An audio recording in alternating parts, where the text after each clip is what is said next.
Hi there, this is Bill, and I want to thank you for coming back to my channel for another video of the ramblings. Before I get into the topic that I want to talk about today, which is going to be Maryvale in the 1960s, I did need to do a little fixing of the last video about Tanya Tucker.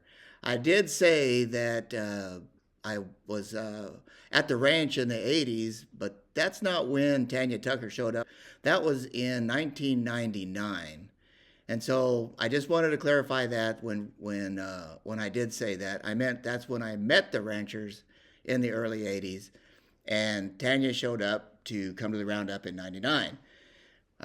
So with that out of the way, let's go ahead and I want to talk about John F. Long. John F. Long was an amazing man, and he was the one who pioneered what would be the entire development plan that he started out with Maryvale. And he built in his houses, not only did he do houses, but he did the whole city thing. He did parks and schools and churches and hospitals.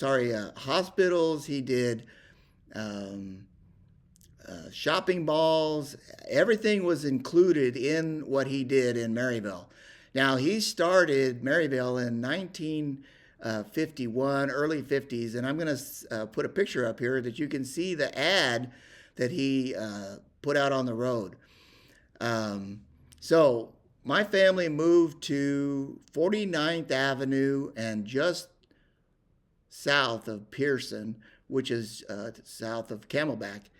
And we lived there for quite a few years. And in fact, I started going to school there at Andalusia grade school, which is just down the road. And, you know, back then, we walked to school. We walked to and from school, even at 5 years old.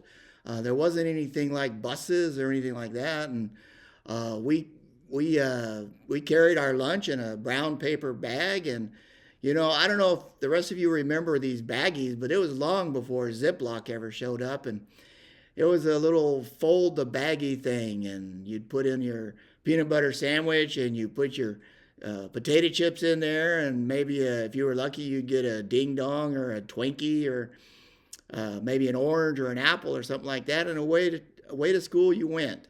But we walked to school, and we walked to school whether it was raining or snowing or, well, I guess they didn't have any snow in Phoenix, but, you know, that's how they go.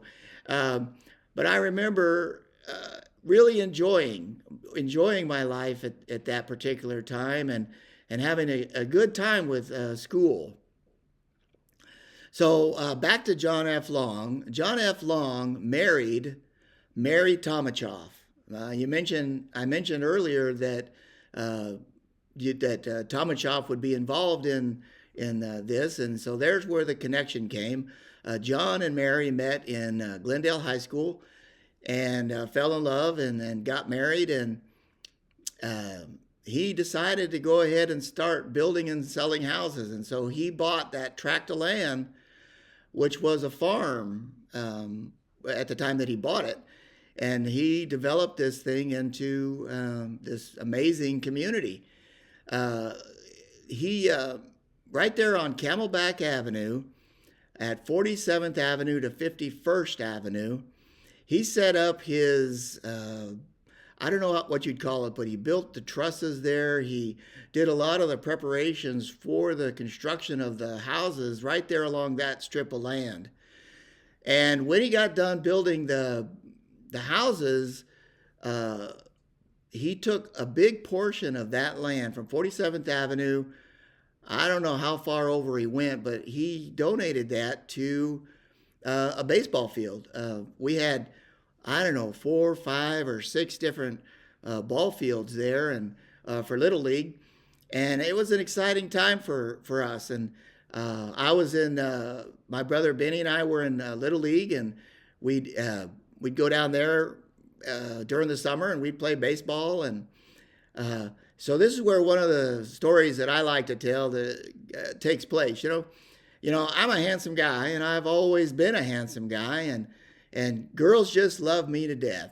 And I've never understood my magnetism, but it started early on. And here I was, just a small boy, and we used to go down to the baseball fields. And even when we weren't playing baseball, we'd go down there because that was the place to go. All our friends would hang out there, and we'd go down and watch the games or run around, and we'd go get snacks and drinks and stuff from the concession stand, and wax lips. You remember chewing on wax lips, and how, and the necklaces that you'd wear that were edible, and you'd sit there and chew on those. And well, anyway, it was at some point in here when I was about, I guess, 8 or 9, maybe 10 years old, that I was there one night running around with my friends, and there was a whole gaggle of girls that decided they all wanted to kiss me. And I took off running. I didn't want any girls kissing me for nothing.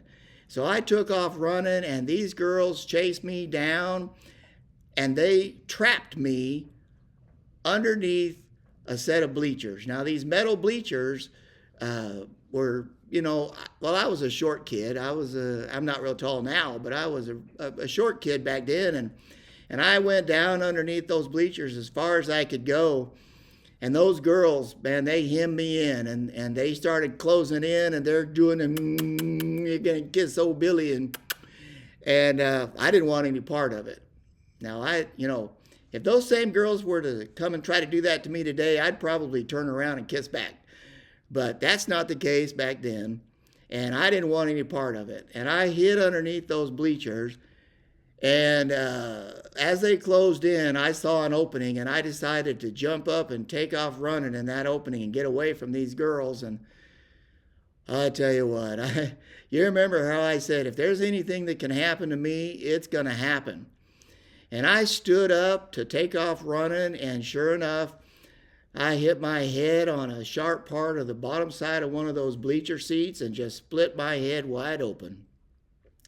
Blood running down my face. I'm screaming like crazy. And now, a whole lot of it's a blur after that, but I do remember that I had to go to the hospital, and I had to get a bunch of stitches on my head to put my head back together because of those girls. And here we have, again, so I've been run over by a Shetland pony. I've been bucked around with a Brahma calf, and all the way back into Little League, and I cut my head open trying to get away from these kissing girls. And so,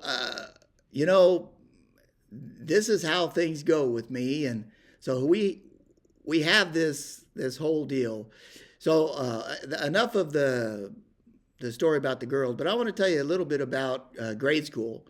Where we lived in Maryvale, the school, Andalusia grade school, was flood irrigated, which means that in the summer they would open up these floodgates and they would run in a lot of water. I mean, it'd be about 12 inches deep on every bit of the grass in the area, all at the baseball fields and all around the buildings and everything. But a bunch of us kids used to get together and in the summer, and we'd go down there and we'd play water football.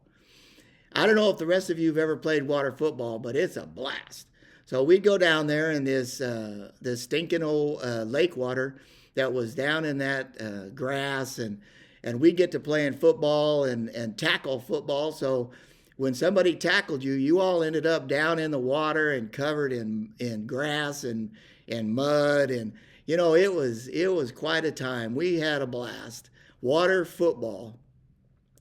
And these are just some of the things that we did just to have fun.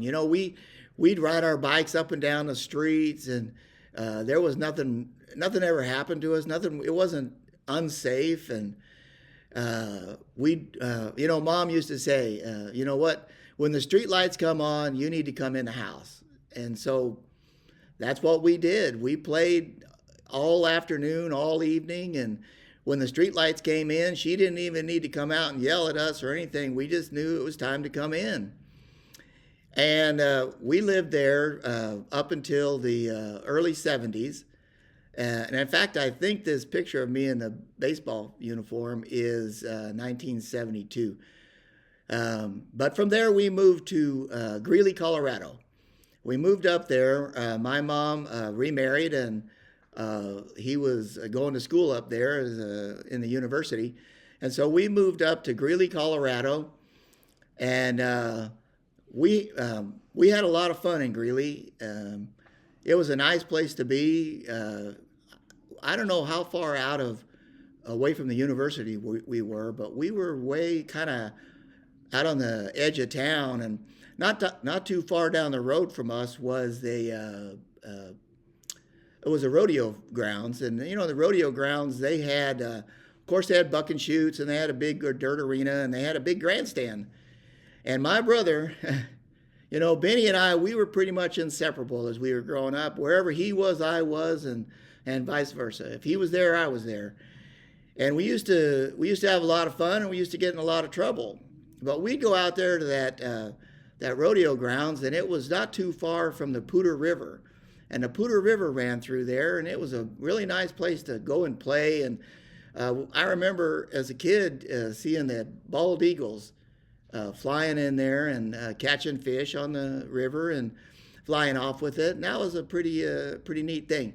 But I want to tell you one last story before I end this video for today. But we used to climb up in the rafters.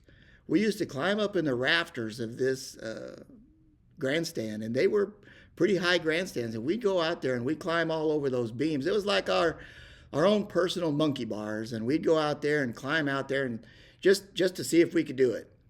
If it could happen to me, it would. And I want to, I'll tell you what, it was by the grace of God that I didn't fall out of those beams and up there.